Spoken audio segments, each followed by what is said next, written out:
vamos a hablar sobre cómo podemos ayudar a gestionar el tema de la ansiedad y temas anímicos desde una perspectiva energética. Muchas veces el motivo de consulta es, tengo ansiedad, ¿cierto? Y en esos casos uno dice, a ver, ¿pero qué te podría ofrecer? Generalmente a mí se me vienen hartas ideas a la cabeza, ¿cierto? Un poco analizar qué es lo que hay detrás de esa ansiedad, si es algo nuevo, si desemboca en crisis de ansiedad o es más bien una situación aislada o parte ya de algo que uno tiene integrado como parte de su personalidad. Pero desde mi trabajo lo que te puedo ofrecer es un trabajo que tiene que ver con la sanación, con lo energético y con ordenar a nivel corporal todos estos circuitos que de repente generan ruido, generan desconexión y se traducen en emociones que no podemos sostener, que nos generan malestar, que nos generan dolor emocional, que nos generan ansiedad, que nos generan rabia, pena. Entonces, un poco la premisa de base es cómo el cuerpo finalmente es donde desembocan todos estos pensamientos, estas interpretaciones que hacemos y que finalmente nos traen una emoción. La emoción en sí es una emoción neutra, pero cuando la mente entra como a interpretar, se traduce en una emoción con una carga emocional, una carga que nace de este ejercicio mental. A ti te puede pasar algo, pero tu mente te va a decir, oh, qué terrible, o tu mente te puede decir, qué maravilloso lo que me pasó, pero finalmente todo esto desemboca en el cuerpo.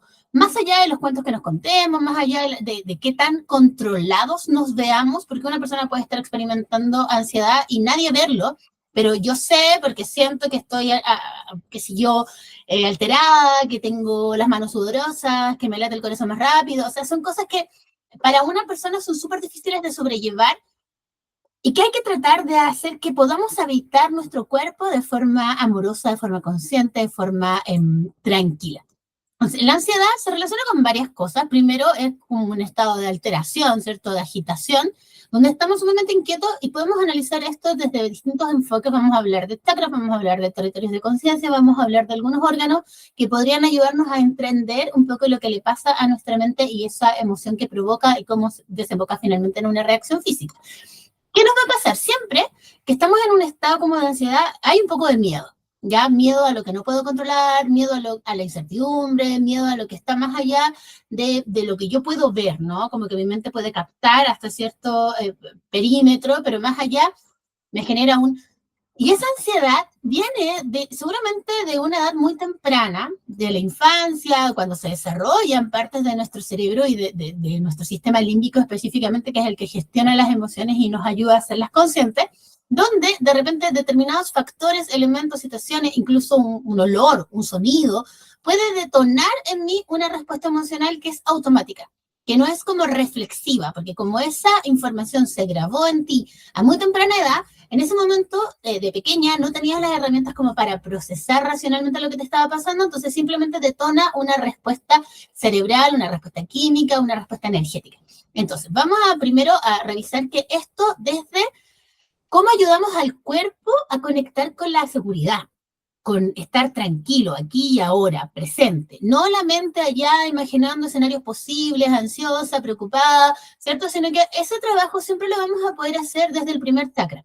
El primer chakra es el que nos devuelve esta dimensión de la tierra, de lo material, de lo tangible, de la raíz. Podemos hacer ejercicios de enraizamiento, podemos oler ciertas fragancias, por ejemplo, el olor a canela nos conecta con la tierra, con el presente. Podemos trabajar con piedras, con sonidos. Los sonidos graves nos conectan con la tierra. Podemos trabajar también a través de la danza. Hay muchas danzas que trabajan mucho la planta del pie, el enraizamiento, la zona pélvica, que es una forma de comunicarle a mi cuerpo y a mi inconsciente que yo estoy aquí, que estoy segura, que estoy a salvo, que todos estos escenarios que mi mente trata como de crear, porque en el fondo la mente te quiere proteger. La mente siempre está en un estado de alerta como que te quiere proteger de eventuales peligros porque crecimos con esa sensación de que el peligro puede venir de cualquier parte o una tendencia a la sobreinterpretación, entonces cada cosa que pasa como que mi mente no para. Todo eso lo podemos ir trabajando desde el cuerpo. Podríamos trabajar, por ejemplo, desde el segundo chakra, donde está esta sensación más emocional, ya no tan ligada al miedo, sino muchas veces nos sentimos inseguros, hay situaciones que nos generan una sensación de baja autoestima, como que siento que no soy suficiente, siento que no estoy preparada, no me siento tan bonita, no me siento tan creativa. Y eso es algo que podemos trabajar, esas inseguridades al momento de vincularnos con otros, lo podemos trabajar desde el segundo chakra, fundamentalmente desde la zona de ovarios. ¿Por qué? Porque la imagen de mí misma es una imagen que primero me dieron los adultos. Yo no construí una imagen de mí misma a los 5 o 7 años, eso fueron otros los que me dijeron, ay, es que eres tan así, es que hablas mucho, es que eres muy callada, es que eres muy flaca, es que mira a tu prima, es que comparándote con tu hermana. O sea, esa desvalorización es algo que ha quedado grabado en nuestro segundo chakra. Entonces, tenemos hartos órganos, tenemos útero, tenemos ovarios, tenemos un montón de manejo hormonal, ginecológico, que podemos gestionar y buscar dónde está esa información, esa memoria que nos genera inseguridad, nos genera...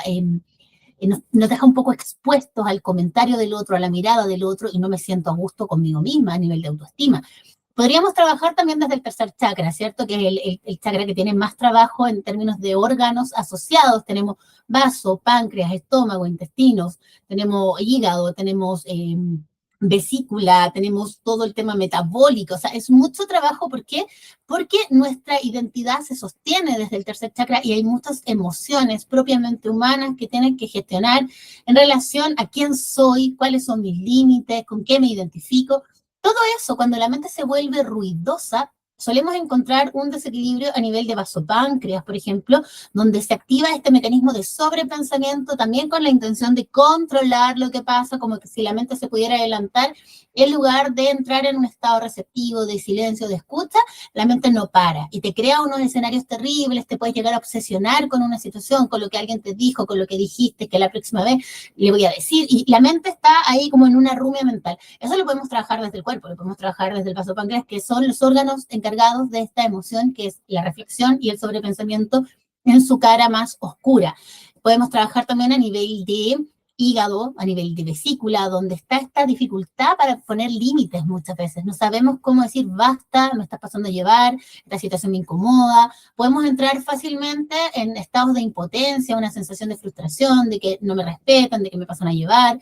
Y también eso se pasa a este sobrepensamiento donde la mente también te tortura. Entonces, ese eje, que es el eje horizontal que conecta el lado derecho y el lado izquierdo del cuerpo, donde está hígado y vesícula, y está por otro lado vaso y páncreas, se puede gestionar ahí un equilibrio, se puede limpiar, se puede ordenar, se pueden ir como resignificando esos programas que tenemos anclados en el cuerpo. Podríamos trabajar a nivel respiratorio, podríamos trabajar la respiración, que también nos permite estar en el presente, que a veces también se nos cierra la garganta, me zumba los oídos, me cuesta hablar, se nos dificulta la expresión verbal. ¿Por qué? Porque también nos da miedo, qué sé yo, hablar en público o estar en un lugar con mucha gente, o no me siento segura de lo que voy a decir. Quizás sí sé lo que voy a decir, lo estudié, me preparé, pero me da vergüenza o me da pudor abrirme al escrutinio público. Entonces, eso se puede trabajar desde el quinto chakra, la garganta, los oídos, la nariz, la faringe, los pulmones. O sea, hay muchos órganos involucrados. Acuérdate que cuando hablamos de chakra hablamos de todo un conjunto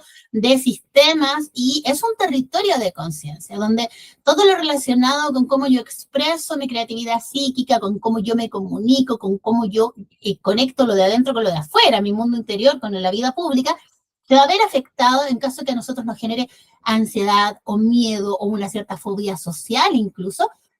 Podemos trabajar desde, qué sé yo, los dipolos de energía del cuerpo. Acuérdate que siempre hay ejes que nos sostienen, hay una conexión entre el primer chakra y el séptimo, entre el quinto y el segundo, entre el tercero y el cuarto. En ese eje podemos encontrar desconexiones, podemos encontrar bloqueo.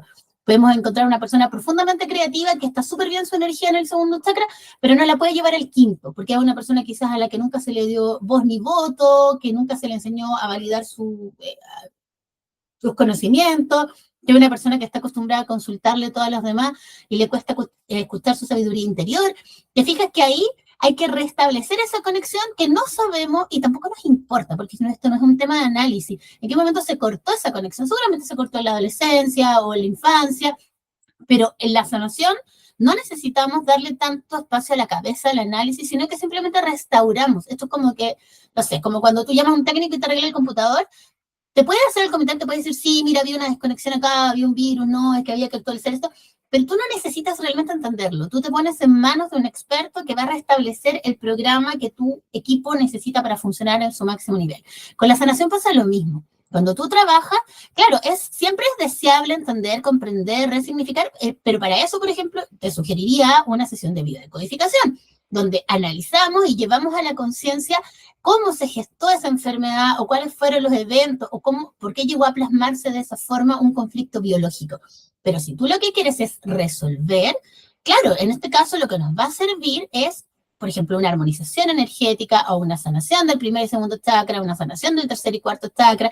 Vamos trabajando por territorios que son los que nos generan el conflicto. Ahora, cuando tú atiendes a un paciente, la persona te va a contar su motivo de consulta, te va a hablar, pero tú además vas testeando qué es lo que le pasa a la persona. Cuando te cuenta su historia, tú estás tomando el pulso y viendo en qué momento eso se sube, en qué momento eso se baja, vas evaluando cada uno de sus chakras. Imagínate que una persona puede ser súper segura de sí misma, pero tiene una fuga de energía en el plexo solar. Ahí se va mucha de tu seguridad personal porque el cuerpo necesita estar contenido, necesita estar como ahí alineado.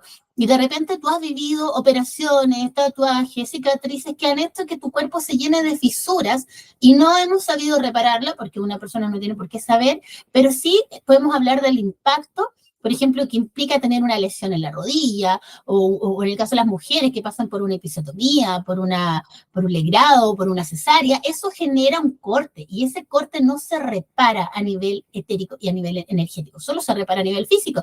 Entonces, hay una constante fuga de energía que nos impide autocontenernos, nos impide muchas veces como poder sostener mi cuerpo frente a situaciones, y entonces el cuerpo se desborda y las emociones me desbordan y el cuerpo no tiene como la entereza para sostener eso porque energéticamente estamos débiles. Entonces, por eso es tan importante el enraizamiento, gestionar las emociones, poner límites por el tema de la rabia, poder reflexionar, conectar con el presente. Hay muchas técnicas y muchas estrategias, pero yo lo que más sugiero en la mayoría de estos casos es una armonización energética, porque la armonización energética nos va a dar, en mi caso, 3 ventajas. Una, vamos a hacer una evaluación previa, donde vamos a recoger información de cuáles son los síntomas que la persona describe o su motivo de consulta, ¿cierto? ¿Por qué crees que esto te podría servir? Vamos a analizar esos síntomas, desde cuándo, qué está pasando, por qué tomó esa forma, te ha pasado otras veces, quizás ha tomado otra forma anteriormente.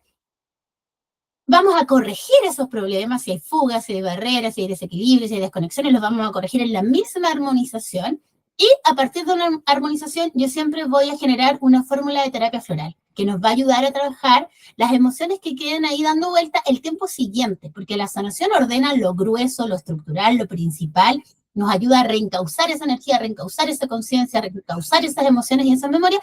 La terapia floral nos va a ayudar a sostener el proceso los días subsiguientes. ¿Por qué? Porque la mente es muy buena para enrollarse. Entonces, de repente, tú sientes la misma emoción y dices, no, es que no puedo, es que tengo que buscar a esta persona, es que tengo que hacer esto, es que... Y la mente te va a tratar de engañar. Entonces, para eso la terapia floral nos va a ayudar a gestionar esos pensamientos limitantes, esas emociones que se disparan, esa falta de certeza o de seguridad que tenemos, la podemos, como en el fondo, ir complementando con este enfoque. Entonces, te dejo esta opción. Cuando hay un malestar emocional muy grande, siempre considera si tu cuerpo está pudiendo sostener tus procesos de conciencia. Quizás el problema no son tanto las emociones, algo las está provocando, sin duda hay que hacerse cargo, pero es bien difícil hacerse cargo cuando el cuerpo tiene una respuesta tan violenta, cuando nos sentimos realmente mal, como que la mente entra como en un bloqueo y a veces simplemente queremos salir de ese estado de malestar, y es súper válido. Luego podemos aplicar la mente, luego podemos aplicar el análisis, luego podemos ir profundizando un poco más, pero inicialmente tenemos que lograr que que es nuestro territorio de conciencia, esté con esta certeza de que estoy seguro a salvo, de que tengo suficiente energía, de que puedo gestionar mis emociones sin derrumbarme, de que puedo enfocar mi mente sin que me genere tanto ruido, tanta fricción, de que puedo conectar con el presente, de que puedo expresar lo que me pasa. Y para eso, la mejor herramienta que yo te puedo ofrecer es una armonización energética.